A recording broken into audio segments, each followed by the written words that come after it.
Green এগ্রিটেকের এই হাবটি হচ্ছে রংপুরে।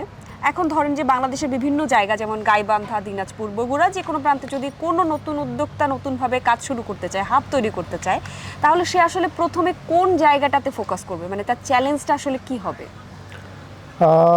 ধন্যবাদ।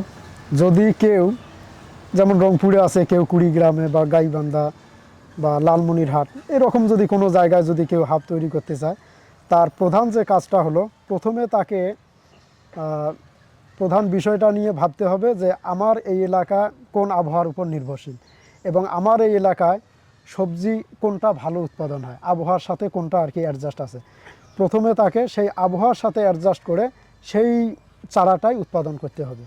সেই চারাটা যদি ওই এলাকায় যদি মানে সে বিক্রি করতে পারে, নেক্সট যে সিজন সেই সিজন আবার ফলো আপ করবে যে পরের সিজন আমাদের কি প্রয়োজন।